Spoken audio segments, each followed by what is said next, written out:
Hello students, welcome to my YouTube channel Asan Hindi Gyan.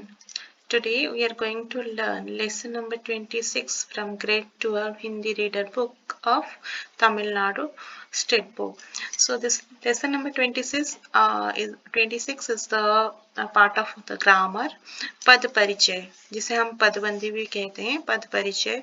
तो एक sentence दिया गया होगा और उस सेंटेंस में आपको पहचानना है कि कौन सा वर्ड क्या है।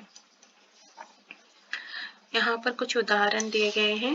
पहले उदाहरण में वाक्य कुछ इस प्रकार है आपका, रमेश मेरी पुस्तक पढ़ता है।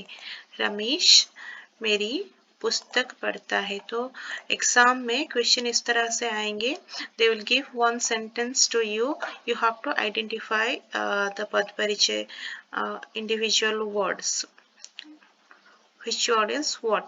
रमेश मेरी पुस्तक पढ़ता है, इसका पद परिचय दीजिए। और फिर या तो क्वेश्चन इस तरह का कुछ आएगा या फिर कुछ क्वेश्चंस दिए गए होंगे और कुछ वर्ड्स के नीचे ऐसे ही अंडरलाइंस होंगे, आपको वही रेखांकित शब्द का परिचय, उसी पद का परिचय देना है। तो इस तरह से क्वेश्चन भी आते हैं।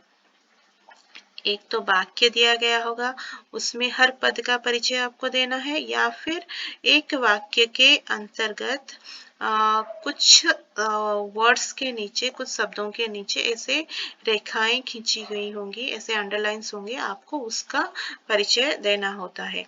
तो यहाँ पे सेंटेंस है, रमेश मेरी पुस्तक पढ़ता है। रमेश मेरी पुस्तक पढ़ता है। तो यहाँ पर रमेश क्या है? रमेश एक लड़के का नाम है, एक लड़के का नाम है। सो ये जबकि एक लड़के का नाम है तो ये एक संज्ञा हुआ। संज्ञा मीन्स नाउन। सो संज्ञा किसे कहते हैं? किसी व्यक्ति, वस्तु, स्थान या फिर भावों के नाम को हम संज्ञा कहते हैं। तो रमेश हुआ आपका पहला संज्ञा। संज्ञा हमारे 3 तरह के होते हैं, व्यक्तिवाचक, जातिवाचक, भाववाचक। सो रमेश एक पर्टिकुलर व्यक्ति का नाम है, एक निर्दिष्ट व्यक्ति का नाम है, तो ये हुआ व्यक्तिवाचक संज्ञा। और रमेश एक लड़के का नाम है, तो ये हुआ पुल्लिंग। पुल्लिंग मीन्स मस्कुलिन जेंडर। सो उसका लिंग हुआ पुल्लिंग। और रमेश एक ही लड़का है, तो एक वचन हुआ। और कर्ता कारक हुआ, कारक यानी case, because who is studying the book here? Ramesh. Ramesh is doing the action. Ramesh is doing studying of the book. So Ramesh ये हुआ कर्ता, कर्ता यानी सब्जेक्ट। सो यहाँ पर कारक है कर्ता कारक। पढ़ता है, पढ़ने की क्रिया, reading. Reading is an action, so every action word is known as verb. So यहाँ पर पढ़ता है हुआ क्रिया, सो क्रिया का कर्ता।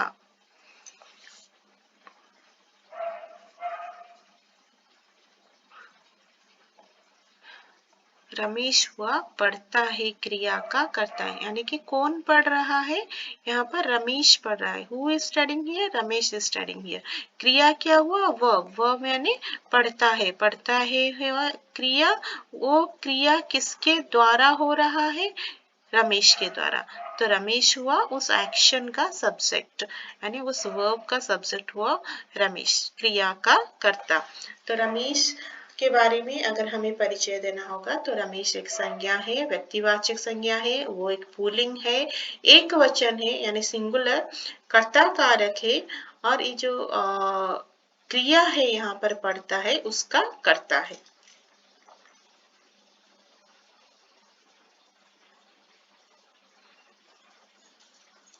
मेरी, मेरी क्या हुआ? ये सर्वनाम।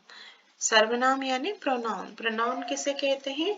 Those words which are going to used in place of noun known as pronoun. जो शब्द संज्ञा के स्थान पर प्रयोग होते हैं उन्हें हम सर्वनाम कहते हैं। जैसे वह, मेरा, मेरी, हमारा, वह, सो ये सारे वर्ड्स हुए सर्वनाम। तो यहाँ पर मेरी हुआ सर्वनाम, और ये कौन से सर्वनाम है? ये पुरुषवाचक सर्वनाम है, क्योंकि मेरी ये अपने बारे में बोला जा रहा है, तो ये हुआ पुरुषवाचक सर्वनाम। और कौन सा पुरुष हुआ? ये उत्तम पुरुष। जैसे इंग्लिश में हम पढ़ते हैं ना, first person, second person, third person, वैसे ही हिंदी में रहता है उत्तम पुरुष, मध्यम पुरुष, अन्य पुरुष।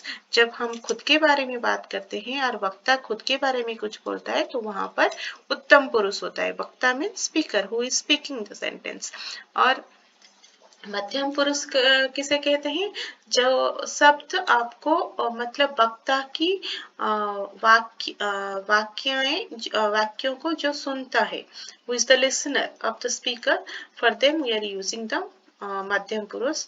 अन्य पुरुष मीन्स जब हम वक्ता जब और किसी के बारे में बोल रहा है तो वहां पर अन्य पुरुष होता है। तो यहाँ पर मेरी हुआ सर्वनाम और ये हुआ पुरुषवाचक सर्वनाम और उत्तम पुरुष में वो आता है।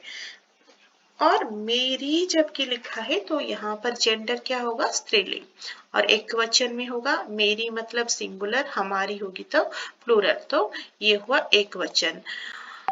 यहाँ पर कारक क्या आता है? कारक आता है संबंध कारक। संबंध कारक क्योंकि रमेश मेरी पुस्तक पढ़ रहा है। किसकी पुस्तक? मेरी। सो संबंध कारक में रारी रे, नानी ने, ये जहाँ पर ये निशाने होंगे, नानी चिन्ह, विभक्ति चिन्ह होगा, वहां पर संबंध कारक होगा। तो यहाँ पर मेरी हुई संबंध कारक। पुस्तक से संबंधित ये सूचना प्रदान करती है। पुस्तक क्या हुआ? पुस्तक एक, it is a thing, book is a thing, ये एक वस्तु है। तो वस्तु का नाम यानी संज्ञा। पुस्तक, book, book is a common noun. If I will identify math book, science book, then those are known as your proper noun. So पुस्तक as a whole it is जातिवाचक संज्ञा। संज्ञा है और वो जातिवाचक। और पुस्तक हमेशा स्त्रीलिंग में आता है और एक वचन में आता है। और यहाँ पर ये पुस्तक है कर्म कारक। पढ़ता है क्रिया का ये हुआ कर्म। क्या पढ़ता है? पुस्तक पढ़ता है। तो ये जो पढ़ने की क्रिया है उसका कर्म है पुस्तक। पढ़ता है क्या है? पढ़ता है ये एक एक्शन वर्ड है, सो ये वर्ब हुआ यानी क्रिया। और यहाँ पे क्या हो रहा है? जिन क्रियाओं में कर्म की अपेक्षा रहती है उसे सकर्मक क्रिया कहते हैं। यानी कि सकर्मक क्रिया में अगर हम सेंटेंस पे कुछ क्वेश्चन ऐसे पूछेंगे कि किसे या क्या लगाकर, तो वहां पे सकर्मक क्रिया आता है। रमेश क्या पढ़ता है? पुस्तक पढ़ता है। रमेश क्या कर रहा है? पढ़ रहा है। सो यहाँ पर हुआ आपका सकर्मक क्रिया। और यह वर्तमान काल में है। वर्तमान काल means present tense, that means this reading action is going on. So यह वर्तमान काल है और सामान्य वर्तमान काल है, सिंपल प्रेजेंट जिसे हम बोलते हैं। और पुल्लिंग है, एक वचन है। और यहाँ पर करता है रमेश। अभी सेकेंड एग्जाम्पल में आते हैं। उसे देखते ही किसान बोला, रे तू यहाँ कैसे? उसे, उसे, उसे मतलब किसे? That person is must having some name. So instead of that name, we are using this word. So naming word, as I told you, these are your noun. So उससे noun के बदले में लगा है तो यह हुआ सर्वनाम यानी पुरुष सर्वनाम। और संज्ञा के बदले लगा हुआ है उसे, तो ये हुआ सर्वनाम और पुरुषवाचक सर्वनाम। और यहाँ पर उससे मतलब two persons are talking to each other, they are talking about another person, third person, so अन्य पुरुष यहाँ पर हुआ। और यह एक वचन है। कर्म कारक है यानी देखना और बोलना क्रिया का कर्म, क्योंकि उसे देखते ही किसान बोला। सो देखने के बाद किसान बोल रहा है, तो पहले वो देखता है फिर बोलता है। सो यहाँ पर see and speak two actions have done. So ये हुआ देखने और बोलने क्रिया का कर्म। देखते, देखते मीन्स यहाँ पर ये क्या हुआ? देखना, देखना means to see. So it is action word, so verb क्रिया, और यहाँ पर सकर्मक क्रिया है क्योंकि कर्म क्रिया हो रही है यहाँ पर, तो ये हुआ सकर्मक क्रिया।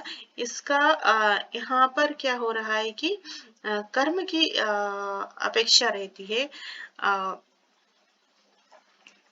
कर्ता हुआ किसान, कर्म हुआ उसे। यहाँ पर कर्ता मीन्स हु, सब्जेक्ट इज किसान, कर्म मीन्स ऑब्जेक्ट, ऑब्जेक्ट इज उसे, क्योंकि किसान उसे देखने के बाद ये सब कह रहा है। सो किसान उसे देखता है, सो देखना हुआ क्रिया और ये सकर्मक क्रिया है। कौन देखता है? किसान देखता है, तो वो किसान हुआ सब्जेक्ट यानी कर्ता, उसे मतलब कर्म यानी ऑब्जेक्ट। ही हुआ आपका क्रिया विशेषण रीतिवाचक।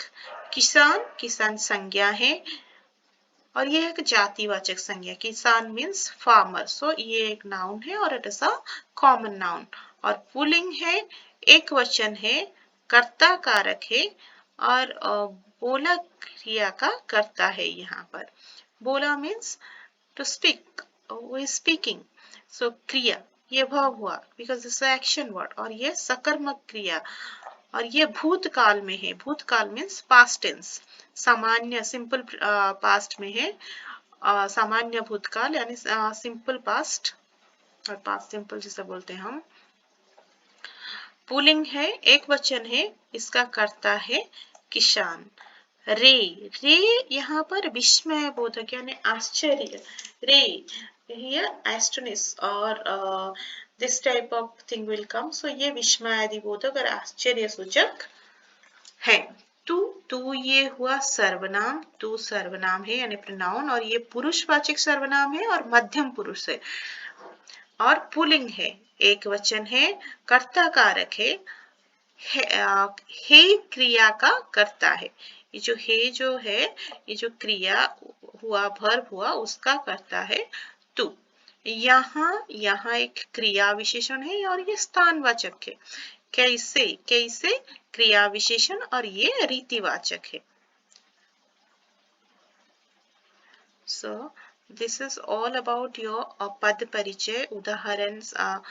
आज हमने देखा 3 उदाहरण देखे और इसमें कैसे क्वेश्चंस आते हैं और कैसे आपको आइडेंटिफाई करना होता है, ये सारे चीज हमने इस वीडियो में देखा। अगले वीडियो में हम बुक बैक क्वेश्चन आंसर्स करेंगे। I hope children you understood all the concept. So पद परिचय में क्या होता है, एक सेंटेंस में बहुत सारे वर्ड्स रहते हैं, क्योंकि group of words having some particular meaning they frame a sentence. So उसी वाक्य में हर शब्द का कुछ परिचय रहता है, हर पद का परिचय रहता है। तो हर पद के either they will underline individual some of the words in a particular sentence and they will ask you इसका पद परिचय दीजिए, or else they will simply ask a particular sentence and they will ask every words you have to identify what is this. But mostly in exam it will come like a underlined form.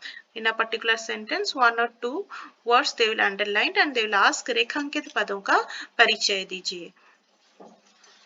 Thank you children. Thanks for watching my channel.